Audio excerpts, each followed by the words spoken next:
मैं अपना हुलिया दुरुस्त करता हुआ ड्राइंग रूम में गया तो मुझे हैरत का शदीद झटका लगा।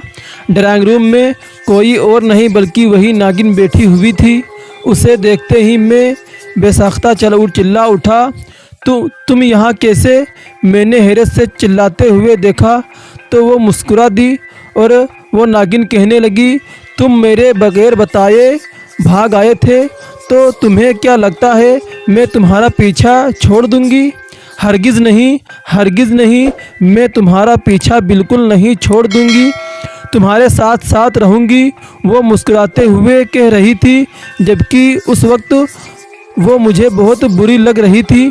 मैंने गुस्से और नफ़रत से कहा, खुदा का वास्ता है मेरा पीछा छोड़ दो और जहाँ से आई हो वहीं वापस चली जाओ। लेकिन मेरी बात सुन के उसने ना में सर हिला दिया और कहने लगी, अब ऐसा मुमकिन नहीं है। फिर एकदम उसने मेरे माथे पर हाथ रखना चाहा और हाथ मेरे ऊपर रख दिया। मुझे ना जाने क्या हुआ, मैं उसकी आंखों में देखता चला गया। उसकी आंखों के जादू ने मुझे एकदम जैसे अपने शहर में जकड़ लिया। मैं जैसे गुम हो गया और फिर वहाँ से वो चली गई, लेकिन मेरी कैफियत नहीं बदली। मैं अभी तक उस नागिन के बारे में सोच रहा था। ऐसा लग रहा था जैसे दिल की कैफियत एकदम बदल गई है। अम्मी ने जो ये मेरी हालत देखी तो पूछने लगी, तुम्हें क्या हुआ है और ये लड़की कौन थी? मैं अभी तक जैसे गायब दिमाग था। अम्मी के सवाल का जवाब नहीं दिया। अम्मी ने एकदम मुझे ज़ोर से हिलाया तो मैं जैसे चौंक उठा और इस दुनिया में वापस आया। जी अम्मी, आप कुछ कह रही थी? मैंने नासमझी से दोबारा अम्मी से पूछा तो अम्मी कहने लगी, ये लड़की बेटा कौन थी और तुम इसे अजीब सी हरकतें क्यों कर रहे हो? अम्मी ने पूछा तो मैं गहरा सा सांस भरकर रह गया और फिर अम्मी को उस नागिन के बारे में सब कुछ सच सच बता दिया। अम्मी ये सब सुनकर बहुत परेशान हुई और कहने लगी, ऐसा कैसे हो सकता है? तुम इतनी बड़ी परेशानी में मुब्तला रहे और तुमने मुझे आगाह करना भी नामुनासिब समझा। अम्मी तो बेतरह परेशान हो गई, लेकिन मैंने उन्हें तसल्ली देते हुए कहा, आप परेशान ना हो, ऐसा कुछ नहीं है। लेकिन अम्मी कहने लगी कि मैं अब तुम्हें वहाँ नहीं जाने दूंगी जब तक कि इस नागिन का कुछ हो ना जाए। अम्मी की बात सुनकर मैं परेशान हो गया। उन्होंने कहा, ऐसा मुमकिन नहीं है। तो मैंने अम्मी से कहा, अम्मी मेरी नौकरी ख़तरे में पड़ जाएगी। मैं तो चौधरी साहब की सिफारिश से बस 1-2 दिन के लिए ही आया हुआ हूँ और जब तक मैं वापस नहीं जाऊँगा मेरे सर पर तलवार लटकती रहेंगी। लेकिन अम्मी उस वक्त जज्बाती हो गई थी, इसलिए मैंने भी उनके साथ बहस करना मुनासिब नहीं समझा और चुप कर चला गया। अगले दिन जब मैंने अपनी तैयारी पकड़ी तो अम्मी रोने लगी और कहने लगी, मुझे नहीं पता, या तुम वापस न जाओ फिर तुम मुझे भी साथ ले जाओ। अम्मी की बात सुनकर मैं बस परेशान सा हो गया और फिर मैंने उन्हें कहा, ठीक है, आप मेरे साथ चलिए। आप कुछ दिन वहाँ पर रह लीजिए। जब तक आपकी तसल्ली नहीं हो जाएगी तब तक आप मेरे पास रुकिए। मैंने अम्मी की बात के आगे हार मानते हुए कहा तो अम्मी जल्दी से अपनी तैयारी करके मेरे साथ ही गांव चली आईं। यहाँ आकर 1-2 दिन तो काफ़ी अच्छे गुजर गए। अम्मी को गांव और यहाँ का माहौल काफ़ी अच्छा सा लगा। लेकिन फिर तीसरे दिन शाम के वक्त वो नागिन फिर चली आई और मैं उस नागिन को देखकर एकदम खौफजदा हो गया। वो अचानक ही चली आई थी और कहने लगी, मैंने तुमसे उदास हो गई हूँ और मेरा दिल बहुत चाह रहा था कि मैं तुम्हें देखूं, इसीलिए आ गई। लेकिन मैंने उसे कहा, तुम्हारा यहाँ आना ठीक नहीं है, जबकि तुम अच्छी तरह जानती हो कि मैं एक इंसान हूँ और तुम एक नागिन हो। अम्मी कमरे में हमारी गुफ्तगू सुन रही थी, लेकिन वो अपनी मर्ज़ी से वहाँ बैठी रहीं और कहने लगी कि अब तो तुम्हारी अम्मी भी इधर आ गई हैं, इसलिए अब मैं यहाँ से नहीं जाऊँगी। उसकी बात सुनकर मैं परेशान सा हो गया। आज वैसे भी चाँद की 14वीं रात थी और वो नागिन मामूल से ज़्यादा खूबसूरत और पुरकशिश लग रही थी। आज उसके वजूद से अजीब सी कशिश महसूस हो रही थी। मैं उससे नज़रें चुराने लगा, फिर वो सब मेरे सामने जलवा अफरोज़ थी। अम्मी ये सारी सूरत हाल पर सर पकड़े बैठी थी और फिर न जाने कैसे उनके जहन में एक ख़याल आया और उन्होंने वो ख़याल मेरे साथ शेयर किया। मैंने भी इस ख़याल को अमली जामा पहनाना का फ़ैसला कर लिया। मैं अगले ही दिन जैसे ही क्लिनिक गया तो मैंने अपने लड़के को बुलाकर उसे कुछ कहा तो वो कहने लगा कि हाँ जी डॉक्टर साहब, मुझे इसके बारे में पता है और मैं आपको बताता हूँ। उसकी बात सुनकर मुझे इत्मीनान सा हो गया और मैंने उससे कहा कि ठीक है, तुम इसका पता करके शाम को मेरे घर पर ले आना।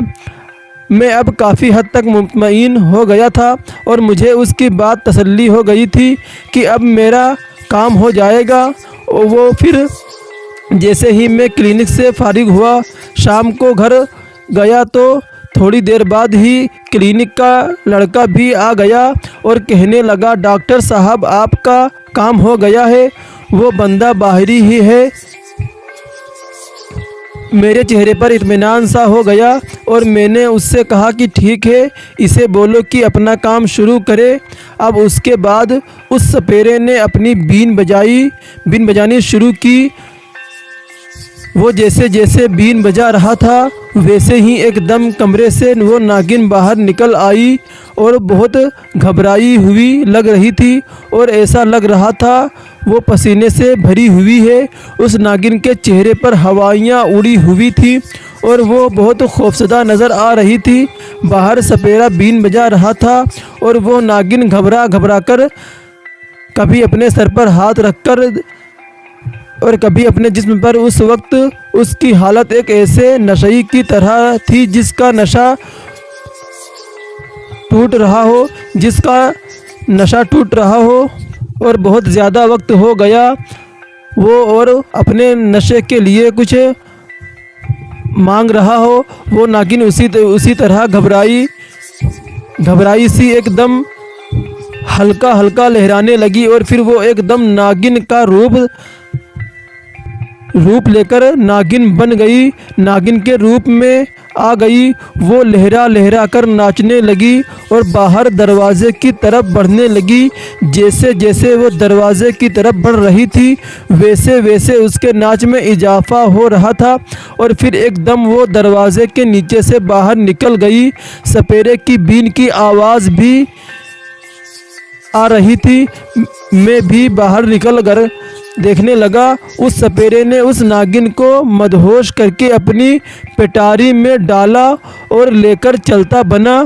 मुझे एक गहरा इत्मीनान हो गया क्योंकि मेरे सर से एक भारी बोझ उतर गया था।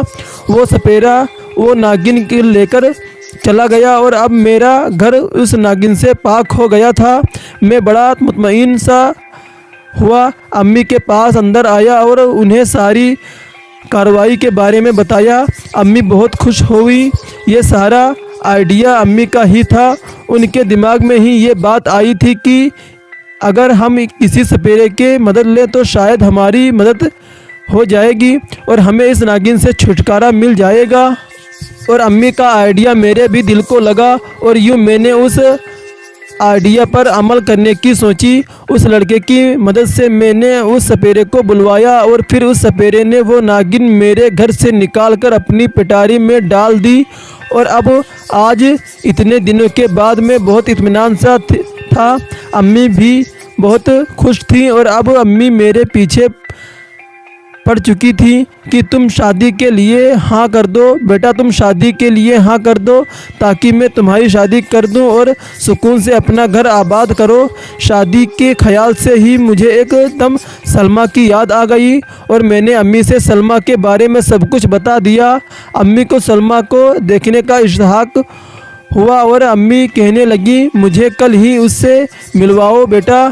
अगर मुझे वो बच्ची अच्छी लगी तो मैं तुम्हारी बात पक्की करके ही जाऊंगी। और मैंने अगले ही दिन अम्मी को सलमा से मिलवा दिया। सलमा अम्मी को बहुत पसंद आई। अम्मी उसे मिलकर बहुत खुश हुई और कहने लगी कि बस मेरी तरफ से आज से तुम मेरी बहू हुई। अम्मी ने सलमा के हाथ पर शगुन के नाम पर कुछ पैसे रख दिए और यूँ गैर ज़ाब्ता तौर पर हमारी मंगनी हो गई। अम्मी का इरादा था कि जल्दी ही शादी तय कर दूँ और मेरा घर आबाद हो जाएगा। कुछ दिन मेरे पास वो रहकर अम्मी वापस चली आ गई। अम्मी के जाने के बाद मैं बहुत सा उदास हो गया, लेकिन एक इत्मीनान भी था कि चंद महीने बाद शायद मेरा तब्दीला वापस मेरे शहर में हो जाए, या फिर तब तक मेरी शादी सलमा से हो जाए और मेरा ये अकेलापन भी दूर हो जाएगा। आपके ख्याल में दोस्तों क्या आता है? क्या मैंने उस नागिन को सपेरे की मदद से अपने घर से दूर करके अच्छा किया या गलत? मुझे आप कमेंट में अपना इजहार ज़रूर बताएं, अपनी मर्ज़ी ज़रूर बताएं कि मैंने क्या अच्छा किया, क्या बुरा किया। फिर आपसे मुलाकात होगी दोस्तों एक और नई वीडियो में। एक और हॉरर कहानी सुनने के लिए हमारे चैनल को सब्सक्राइब करें और ज़्यादा से ज़्यादा शेयर करें।